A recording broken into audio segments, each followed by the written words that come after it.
If the only thing I knew about your religion was that its founder, its central text, its greatest scholars, and its most popular defenders all openly promoted pedophilia with one voice, like a giant chorus of Hollywood producers, that would be enough for me to conclude that your religion was sent straight from the pits of hell to degrade human beings by victimizing some of the most vulnerable among us.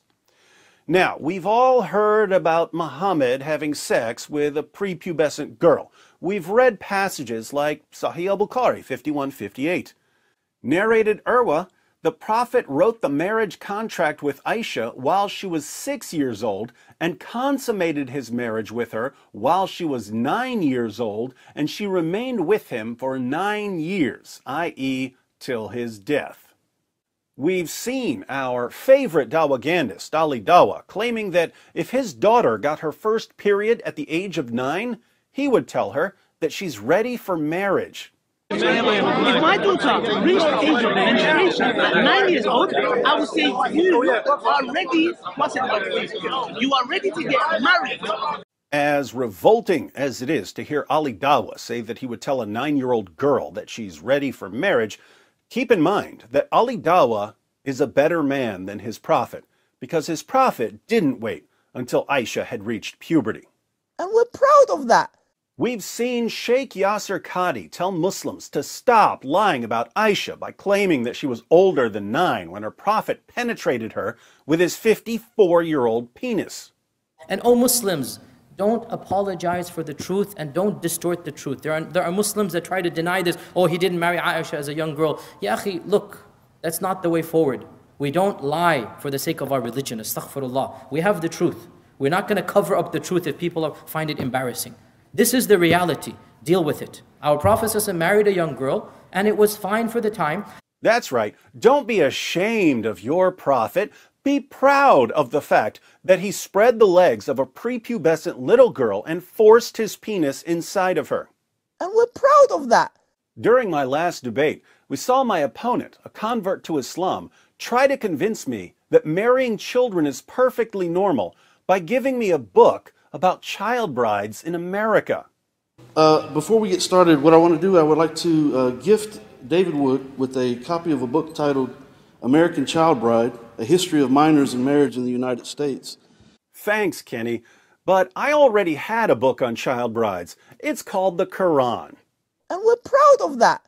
As if we didn't already have enough examples of Islam's perverted obsession with little girls, we're about to see Muhammad Hijab admit that the Quran promotes an extreme type of pedophilia. His words, not mine. Yes, I'm talking about the same Muhammad Hijab who sends us messages about golden showers and other disgusting fetishes that he can't stop thinking about. Yes, I'm talking about the same Muhammad Hijab who believes that deep down, non-Muslim women want to be raped by jihadis. This same Muhammad Hijab claims that if all we had to go on was the Quran, we would think that it's perfectly acceptable to have sex with 5-year-old girls. According to Hijab, we only know that men should wait until girls are a bit older because of the hadith. But in the Quran, it's open season on 5-year-olds. If you look just at the Quran, you will get the indication that you can have sexual intercourse with a 5-year-old. If you just read the Quran, it is halal, it would be halal to have sexual intercourse with a 5-year-old.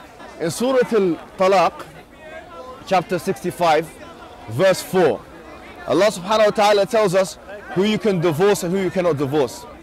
And then he says, وَاللَّائِ لَمْ يَحِدْنَ وَاللَّائِ لَمْ يَحِدْنَ, and the ones who had never been pubescent before. And by the way, this is very important, yeah? I want all Muslims to be aware of this. The reason why we don't have sexual intercourse with 5-year-olds and 6-year-olds and 7-year-olds or whatever is not because of puberty. Wait a minute, what did you say? It's not because of puberty, because that verse in the Quran actually says lam yahid. They never had puberty before. You can't go around that. Now, we're about to hear more from Mr. Hijab, but I wanted to pause here to make sure that everyone understands his point about Surah 65, verse 4 of the Quran. Let's read the verse, which is a little confusing until you realize that it's talking about divorcing prepubescent girls after having sex with them. And those of your women as have passed the age of monthly courses, for them the iddah, prescribed period, if you have doubt about their periods, is 3 months. And for those who have no courses, i.e. they are still immature, their iddah, prescribed period, is 3 months likewise, except in case of death. And for those who are pregnant, whether they are divorced or their husbands are dead, their iddah, prescribed period, is until they lay down their burden. And whoever fears Allah and keeps his duty to him, he will make his matter easy for him. What is this mess? Really confusing and horribly written, right? Welcome to the Quran. In this verse, Allah is giving rules for divorcing women and girls who don't have a monthly menstrual cycle, which this translation calls monthly courses. Earlier in the Quran, Allah had declared that if a man divorces a woman, there's a waiting period before the woman can get married again. The waiting period, called the iddah, was 3 monthly menstrual cycles.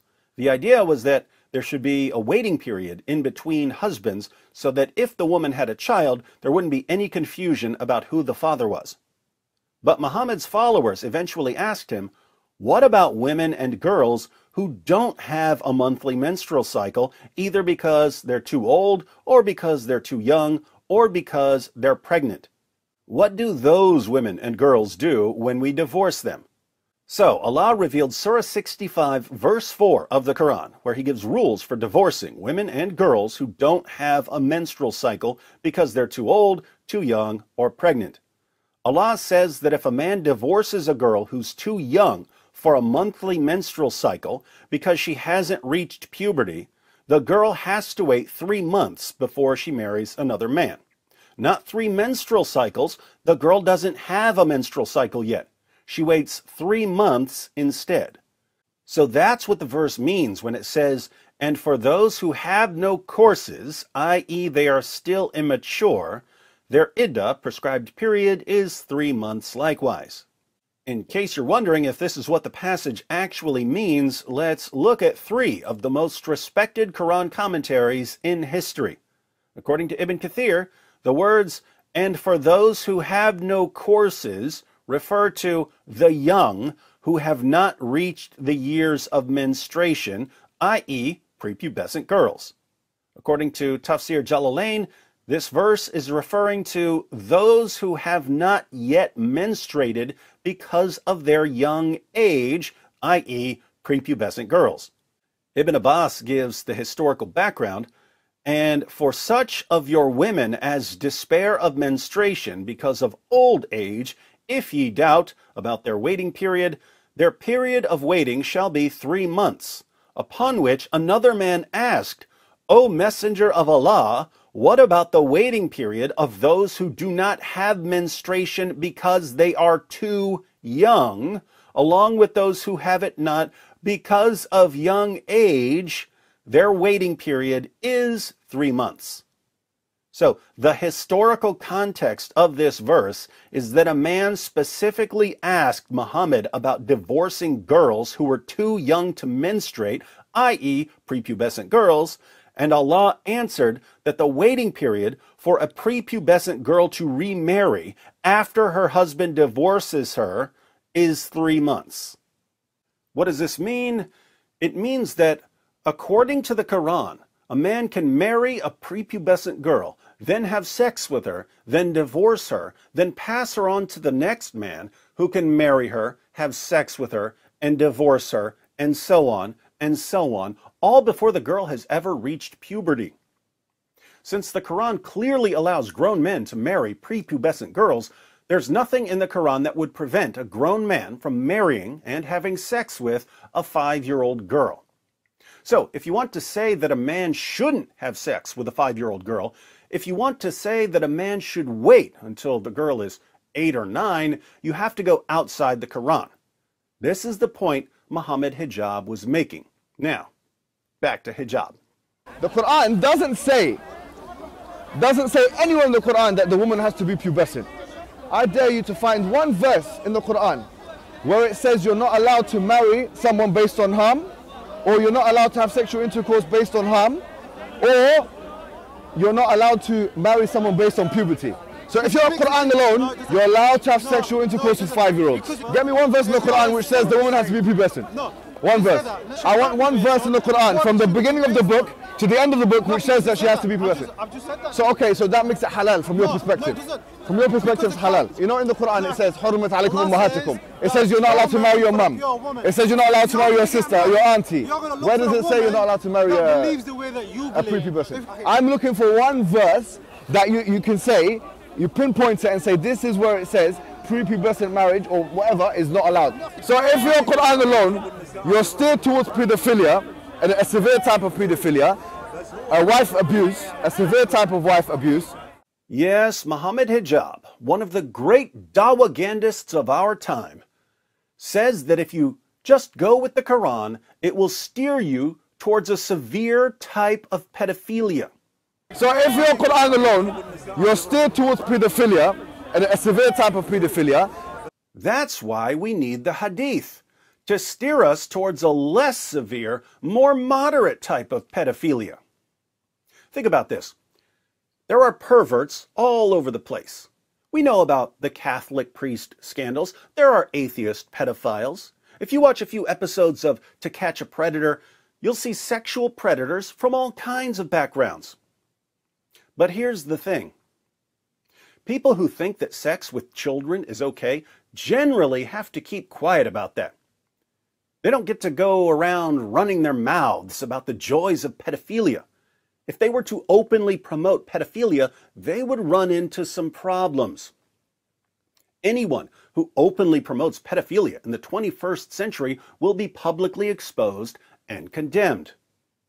There's only one exception. Where do you see grown men openly discussing sex with little girls and getting away with it? Where do you see grown men publicly trying to convince other grown men that there's nothing wrong with marrying little girls? Only in Islam, and it's just part of dawah. And the better you are at defending pedophilia, the more popular you'll become as a Muslim apologist. Only in Islam. If an atheist came out tomorrow and said, there's nothing wrong with a grown man having sex with a little girl, he would be shunned by the atheist community. If a Christian came out tomorrow and said, there's nothing wrong with a grown man having sex with a little girl, he would be shunned by the Christian community. But in Islam, not only is it perfectly acceptable to defend and promote sex with little girls, it's apparently one of the defining features of Islam's top scholars and most beloved apologists. Why are these grown men in Western nations in the 21st century openly defending and promoting pedophilia? Because their prophet was a pedophile. You're proud of that. You're proud of that. You're proud of that. It just backfired on you. You're proud of that. You're proud of that. You're proud of that. It just backfired on you. This is a part of our religion. There's a reason to it. Yeah?